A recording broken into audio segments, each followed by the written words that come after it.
Hey everyone, Ryan Young, Kama Jiu-Jitsu. I hope you're doing well.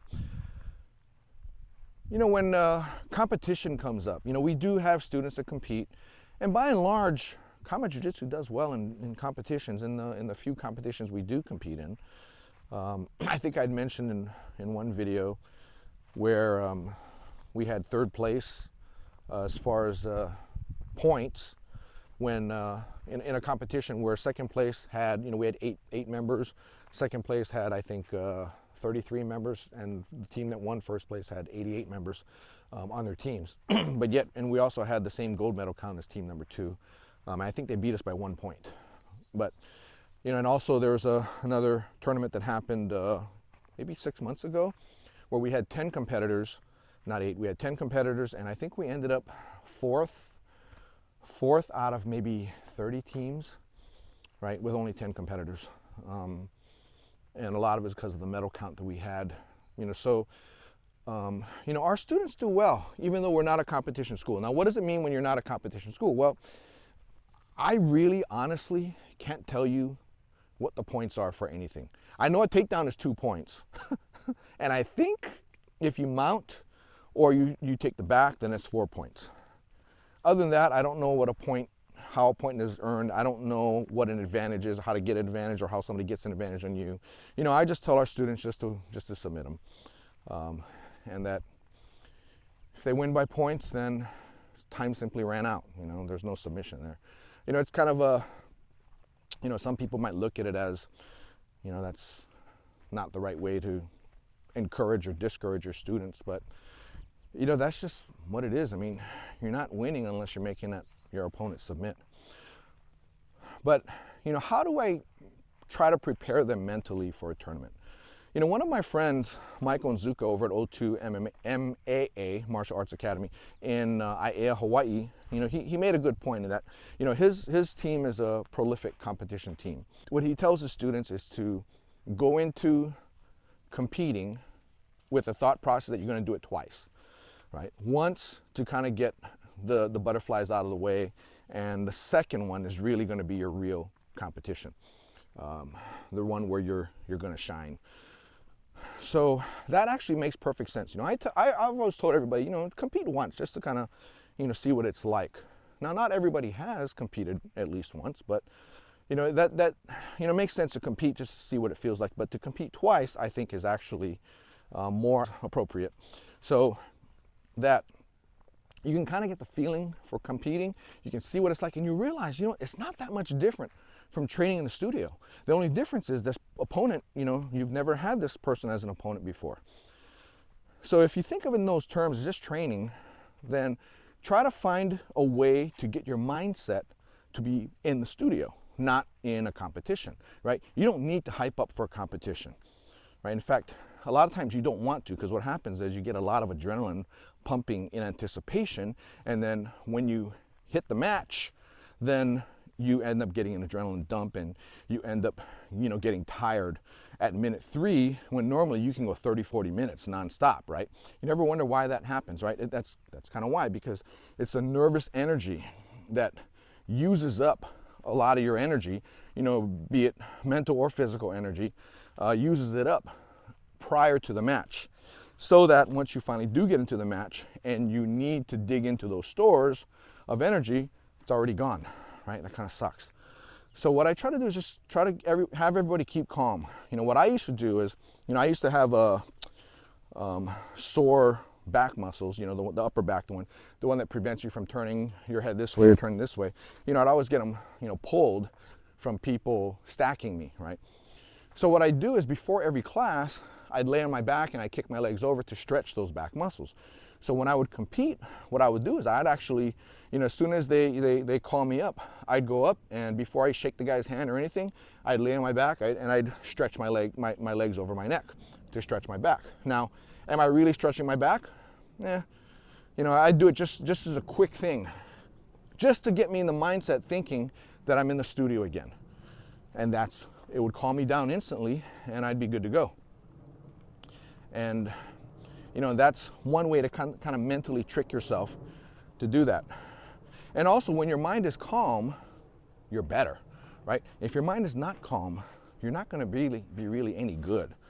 And that's one thing that a lot of people, they seem to forget. Now, they may feel they need to get hyped up for, the match. And, if that helps them, great. But, it never helped me. And it's not what I tell my students to do. So first thing is try to get yourself in the mindset that you're still in the studio and that this match is just somebody you've never met before in the studio.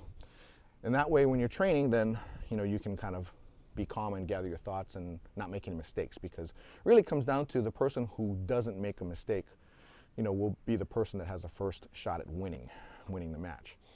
Another thing to do is to make sure you get enough sleep. Now, a lot of people, they don't get any sleep because they're so nervous from the night before. And they end up getting maybe only a couple hours of sleep. So you're really functioning on adrenaline, which means you have to, really make sure you relax. Otherwise, you'll get tired again. But if you can get a lot of sleep, please do so. Another thing is the morning of the match, you can eat something, but if you do, eat something that's more carbohydrate and less protein. If you're one of those that is on like a carnivore type diet or a keto type diet, maybe a quick jolt of honey or something, that might help you. Or, you can get one of those glucose packs. You can eat that as well. But I usually would train on an empty stomach. So if I train on an empty stomach, why am I going to compete on a full stomach? Right? So try not to change your routine. Right? Besides getting the sleep that you would need, as far as your meals and all that, you can do something quick, like a small bite of something sugary, right before the match to kind of give you some energy. But, otherwise, don't go eat a full meal or something. When you normally don't eat breakfast, don't go eat a big breakfast. That'll just slow you down. Another thing is, go in with the mindset to win. Don't go in with a thought process right away like, oh, if I lose, then, I'll do another one. You don't think that way. You think that there's no option but to win. So one of the matches I remember that I was in, I was going to go up against, when I was at Hickson School, I was going up against a rival school's top purple belt. And this purple belt would triangle everybody, and he would just tap everybody from a triangle. It doesn't matter where you'd be from, he'd end up in a triangle and he'd tap you out. So I went in there preparing for triangles, number one. But, and this is something that I would never recommend to somebody else, to any of my students, but I would say that it is an option. And I went into this match for a week prior. I'd drive home, I had a long drive home in California. And I would just envision myself beating this guy. And at the same time, I would envision myself not tapping, which in retrospect is pretty destructive. But that's what I was kind of brought up in jiu-jitsu to think.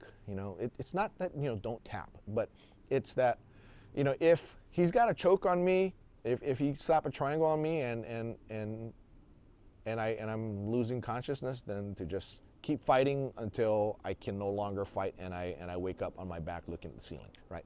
Or if from the triangle he went and converted from a triangle to a straight arm bar, then my thought was, I'm not going to tap to this.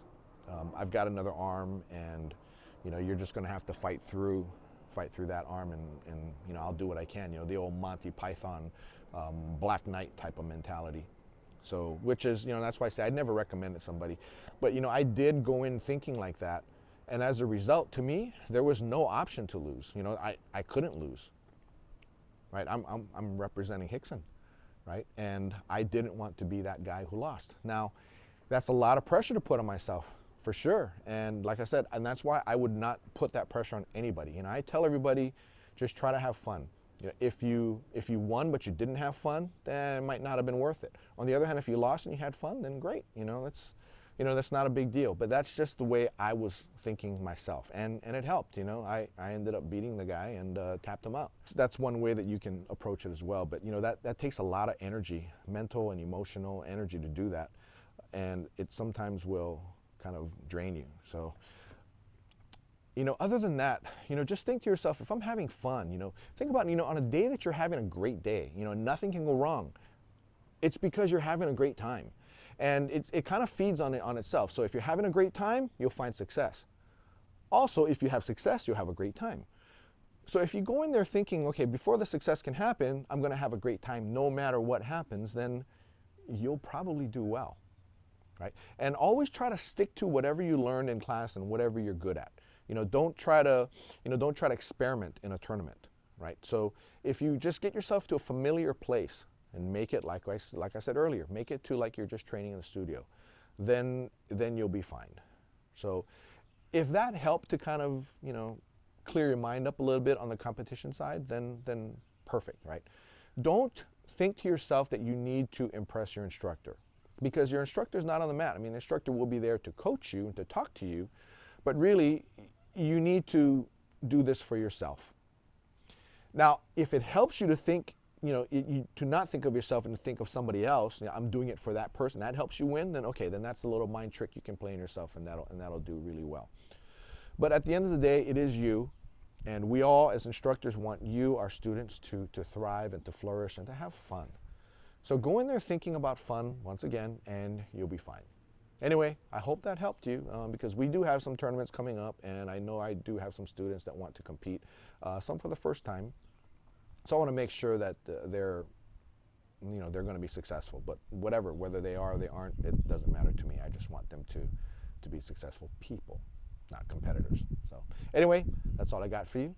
Come visit us at any of our studios or Kama Jiu-Jitsu online, and you'll be able to see what we teach, to see Dave Kama's approach to teaching, as well as the Hickson Gracie Invisible Jiu-Jitsu stuff. So anyway, that's all I got for you. Take care. Happy training. Bye now.